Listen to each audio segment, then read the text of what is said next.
In this week's video, we'll cover a recently flashed breakaway momentum signal and examine 5-year historical performance and maximum drawdowns, all to help us answer the question, what does history say about waiting for a pullback and the market's upside potential?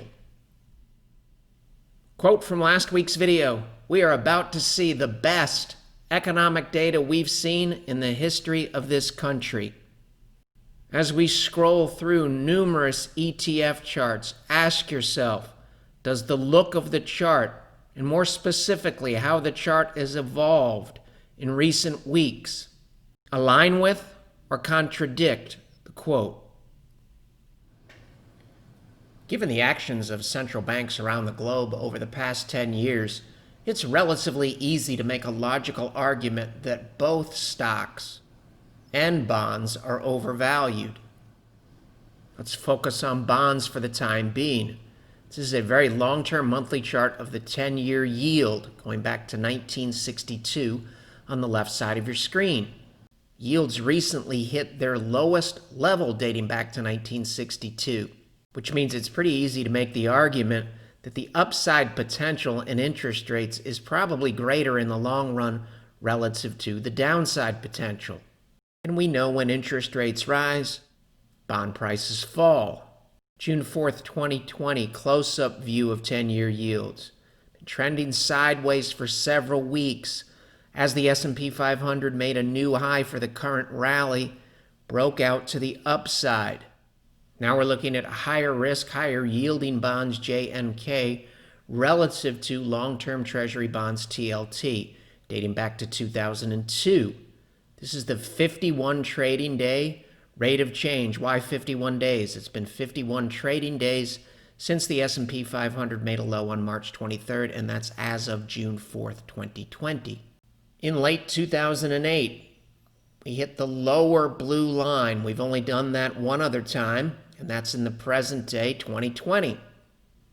We rallied back to the upper blue line and hit it on May 6, 2009. That's after the major low in the S&P 500 and very, very similar to this point here or June 4th, 2020. Thus, we can make an argument. We might be able to learn something walking forward from May 6, 2009. Similar to the present day, the S&P 500, a V bottom. This is a massive rally off of the low, and this is May 6, 2009. Was it too late to get into the stock market? No, the S&P 500 tacked on an additional 32%. That does not include this V move off of the bottom. But to capture that 32% additional gain walking forward from May 6th, you had to endure some 100% normal and to be expected volatility and a maximum drawdown of 4.23%.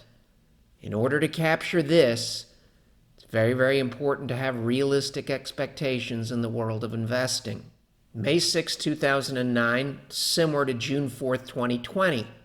How did stocks do relative to bonds between May 6, 2009 and April 23, 2010? SPY, the ETF, roughly a 35% gain. IEF lost less than 1%, and TLT over the same period lost roughly 4%. Speaks to probabilities walking forward and opportunity cost in this case. Similar concepts here. We're looking at long-term treasuries relative to the S&P 500. Have data going back to 1986 in this case. Only 4 previous times in the last 34 years have we seen something like this. 1988, 2003, 2009, 2012, and the 5th time, 2020. If you know your market history, every single one of these previous cases occurred after a major low in the S&P 500. Every chart that we review in this week's video provides some insight into the net aggregate opinion of all market participants regarding all subjects on all time frames. What does it say about future economic expectations when corporate bonds, higher yielding corporate bonds, are making a higher high relative to lower yielding intermediate term treasuries? Weekly momentum, MACD bull cross. MACD bull cross here 2016, bull cross here 2018. More insight, the conviction to own equal weight technology stocks relative to intermediate term treasury bonds. Ratio making a higher high this week. March 23rd at the major low, this trend favors TLT relative to SPY. Consolidation and a breakout and a higher high on June 4th. Since the weight of the evidence builds over time, it's important to understand what we talked about weeks ago. April 6th, starting to see evidence that does not align with the bear market case. On April 11th, we covered evidence that told us to keep an open mind about much better than expected outcomes. April 14th, short takes post. This is somewhat of an early stage breath thrust here. Historically, it was very, very easy to keep an open mind from this point walking forward about much better than expected outcomes. After we see something like this, it's logical to see something like this that we covered on April 17th. This is what happened walking forward in the stock market. April 24th, breadth data continued to improve as expected under a bullish scenario. May 1st, somewhat of a mixed week, but asset class behavior looked better than we would have guessed looking at this weekly candlestick. And the May 8th video was loaded with evidence that told us to be open to having a major low in the rearview mirror. May 15th video, something that just happened that we can see, measure, and put in a model, again, looked like a major low. However, in that same video, we noted price action in RSP, the equal weight S&P 500, relative to the S&P 500, didn't really align with the long-term bullish case. You may remember we had what looked like a bullish breakout and then a failed breakout. Something that we noted on Twitter the day that we had the failed breakout, or May 13th. Fast forward to last week's video. Covered 10 breath signals, things that we can see, measure, and put in a model that made it very, very easy to keep an open mind about much better than expected outcomes looking out 1 to 5 years. And in these 43 historical cases, in most cases, there were drawdowns, but they were relatively muted. Did anything happen this week that either aligns with or contradicts what we covered last week? The answer is yes. You can pause your video player. We nailed down a breakaway momentum thrust this week. Walter Deemer was the one that coined the term breakaway momentum. And he notes it was the 24th signal since 1945. Turning Point Macro Research, Twitter handle where my cursor is, looked at every single breakaway momentum signal dating back to 1932. The conclusion, the 2-month drawdown, muted. The average drawdown less than 3%, the median drawdown less than 1%, the average and median gain walking forward for the next 12 months, roughly 8%. So keep in mind, 7 weeks ago, we showed this chart and we said, you know what, this really doesn't look like this. And this is telling us that it's possible that the low was already in, because we're starting to separate ourselves from the retest scenario or lower low scenario in 2009. And when you use charts, it's much like playing chess. You need to be thinking several moves ahead. When we review this chart on April 9th, 2020, in the Friday, April 10th video, if good things are going to happen in the present day case, we would expect this chart to look something like this in the future. This is the chart we showed 7 weeks ago. This is the signal that we received this week. This is 100% in line with this type of look over here after the major low in 2009. In fact, the signal that we received this week, there were 2 of them in 2009, both of them after the major low. The first one, March 23rd, 2009. The low comes on March 9th. Second one, July 22nd, 2009. Since we have a long-term time horizon, it will be helpful for us to know how did the market perform over the next 5 years. We looked at every breakaway momentum signal, very, very similar to the signal that we just received in June of 2020. We examined the signals walking forward 1949 to the present day. Similar to what we covered last week, 95% of the cases, the S&P 500 is higher 1 year later, average gain 21%. 90% of the cases higher 2 years later, average gain 33%.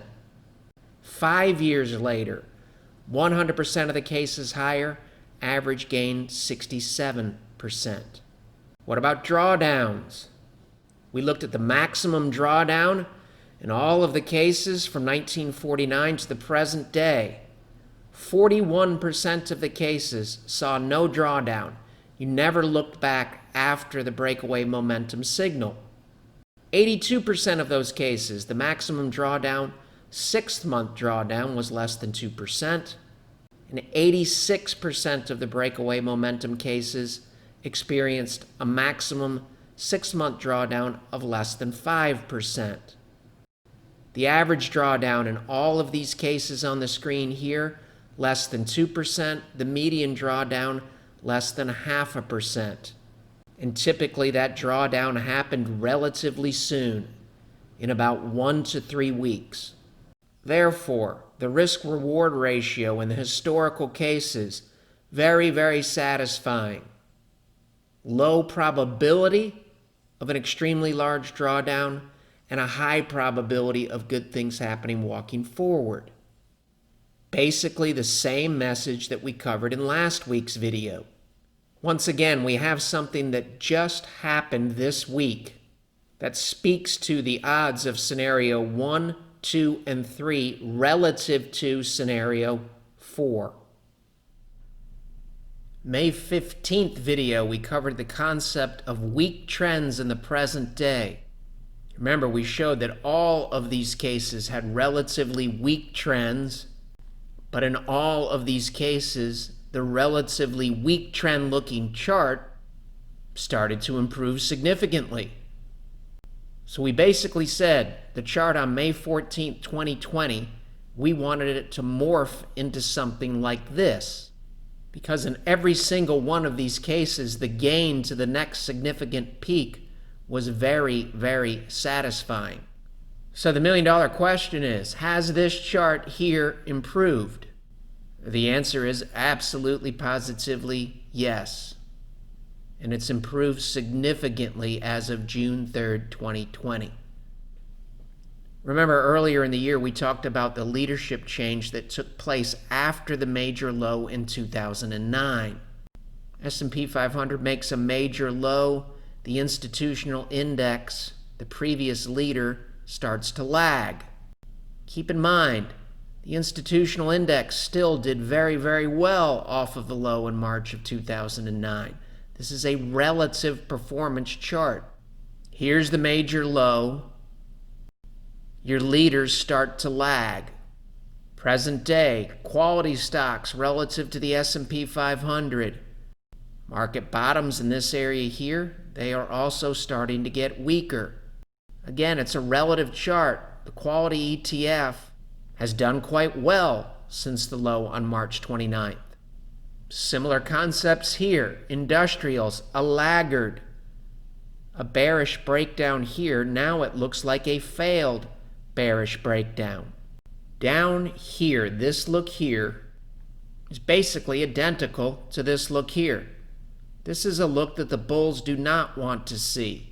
This is a much improved look. You may remember back on May 15th, we said this is concerning. Industrials look like they've been rejected. Any improvement here?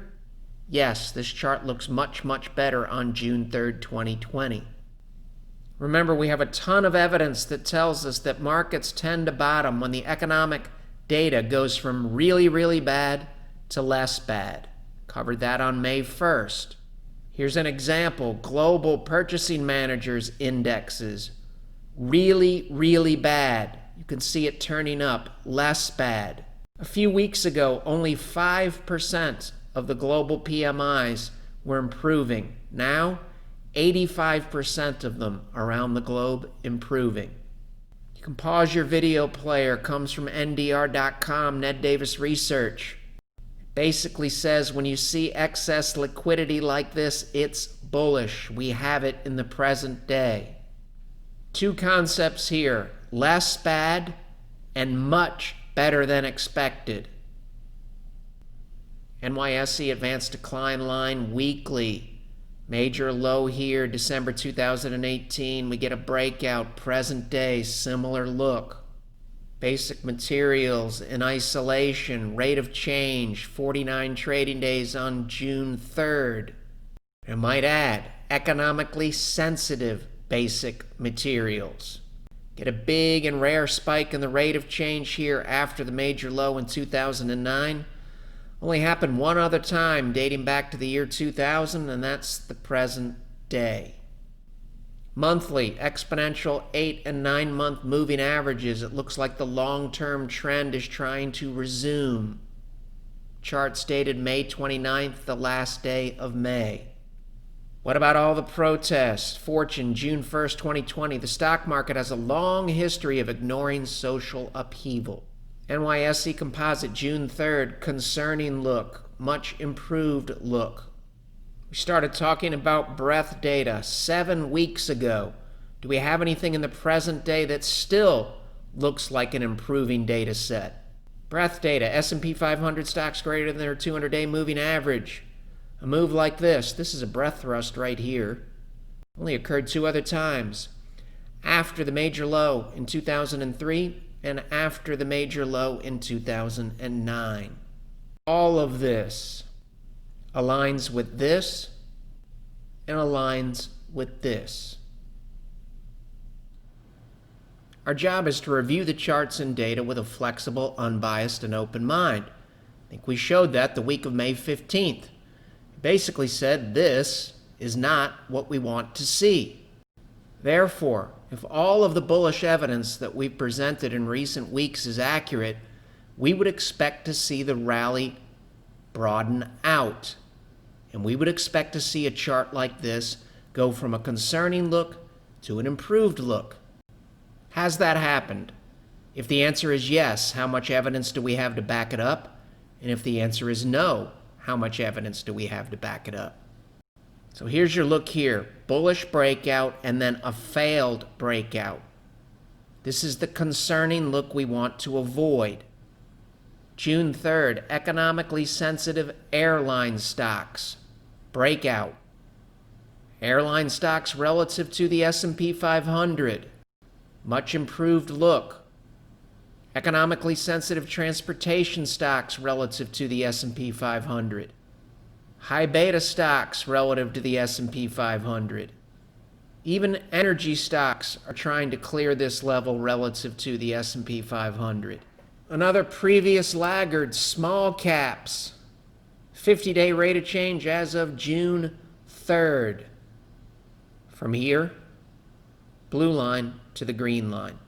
2009. Right here is after the major low. Similar move in the present day. It's the only time we've seen something like that dating back to 2008. Small caps relative to the S&P 500, an improving look. Equal weight S&P 500 relative to the S&P 500. Here's the look that we do not want to see if we're bullish. June 4th, 2020. It looks a lot better in the present day. Similar situation with the broad market. Here's your breakout. Here's somewhat of a retest. But now we've run into some resistance here. Is it possible the entire rally is ready to pause for a time? Absolutely, positively, yes, it's possible. So this chart helps us keep an open mind about 100% normal and to be expected volatility even under extremely bullish long-term scenarios. There's no free lunch in the stock market. There's no free lunch in the stock market. Growth stocks, SCHG relative to TLT. has recaptured the 61.8% retracement. What does this say about the net aggregate opinion of all market participants regarding all subjects on all time frames? Mid-caps relative to the S&P 500, June 4th. Covered this chart a few weeks ago. Equal weight tech, rally broadening out relative to the S&P 500. This look here, similar to this look here. Higher yielding junk bonds relative to IEF. Junk bonds relative to TLT. Leisure and entertainment still has some work to do. Regional banks still have some work to do. Remember, we noted the big volume spike in KBE back on May 15th. Here's that big spike here. KBE has done quite well, and you can see there is interest here. This is volume. Leveraged loan ETF still holding above the 61.8% retracement that we talked about a few weeks ago. And this is a favorable interest profile from a volume perspective. Nothing particularly concerning on the chart of the VIX as of June 4th. We've covered this chart several times in the past. The level here is very, very similar to the level here after the major low in 2009. High beta relative to low volatility, trying to break out. Economically sensitive transportation stocks. U.S. Treasury bonds, IEF, going sideways since April. As the market's been pushing higher, looks like it's starting to try to break down. Also, volume picking up on the breakdown. There is a reason why we have the term failed breakdown. We'll learn something either way. Economically sensitive retail, XRT relative to SPY. The look of this chart here directly addresses the concerns that we expressed in the May 15th video. Remember, weeks ago we covered this headline that said April 8th, 2020 was similar to one of the best weeks since 1974. 1974 is a major low. Some potentially good news on the virus. You can pause your video player. More evidence of the rally broadening out. Notice here, before the major low in 2009, this bottoms, and then it has a little blip near the major low. You can make an argument, here's your low and here's your blip. After the blip, really good things happened. Here's our blip. Simply speaks to probabilities. And again, this is a relative chart. This doesn't mean in this instance that growth stocks, tech, and the S&P 500 didn't make money. To the contrary, almost everything in the stock market does well in this period here. Value line geometric index, June 2nd, 2020, 10-week rate of change. Only 3 times in the last 38 years have we seen a move like this, after the low in 2009 and after the major low in 1982. Where else have we seen 1982 and 2009 in this week's video? Right here in our 10-day breakaway momentum signal that we covered earlier. 1982, right here, very satisfying returns walking forward. 2009, 2 signals right here, extremely satisfying returns walking forward. The same exact signal just occurred this week. And here's more evidence tying the present day. This is something that just happened. We all experienced this. We can see this. Similar to what happened after the major low in 2009 and similar to what happened after the major low in 1982. Economically sensitive semiconductors relative to the S&P 500. If you know technical analysis, hard to make an argument that from a long-term perspective, this is not a constructive relative look. These are trends, these are moving averages, these are daily moving averages. Hard to make an argument that consumer discretionary from a trend perspective turning up. This is a tight moving average cluster telling us that trends on multiple time frames are converging and turning back up. This is something that we can see, and this is something that we just all experienced. Truth is what you see, opinions are what you hear. Facts are what you know, reality is what you experience.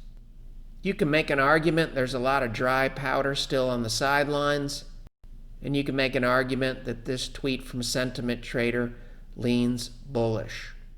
We've featured Mark's work in these videos numerous times. He works at Charter Trust, Twitter handle right here where my cursor is. Mark basically took the breakaway momentum signals, the signal that we just received this week, and put them on a chart, which was extremely helpful. Clients and regular viewers, if you've been watching these videos for, let's say, a year, you remember we've talked about the major low in the secular trend, 1949-1950. We've referenced 1974-75 numerous times in recent weeks. We just talked about 1982. We just talked about 2009. And we've covered the major low in 2016 numerous times. Here's something else, a fact, something that just happened that ties the present day to every single one of these dates. All of it simply speaks to probabilities. The probability of good things happening relative to the probability of bad things happening. The probability of bad things happening is never zero.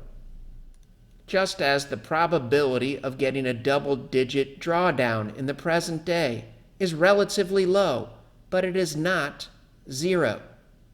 And that's how you properly think in probabilities. Sentiment data, for the most part, is mixed, meaning we really can't learn that much from it. But it is interesting to note, after the massive rally, American Association of Individual Investors, this week, June 3rd, there are still more bears than bulls. Very, very hard to make the argument with the data we have in the present day that we have irrational exuberance relative to the rally. If you understand the relationship between yields and bond prices, you can understand Mr. Cooperman's statement here. And remember, we just talked about data that we have in the present day that's similar to the major turning point in 1949 that preceded a secular bull run in 1950. We also just talked about data that we have in the present day that's very, very similar to 1982, before another secular bull run.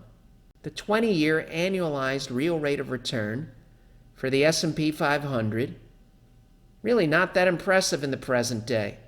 Wasn't that impressive here, and wasn't that impressive here. This speaks to relative valuations, just as this speaks to relative valuations.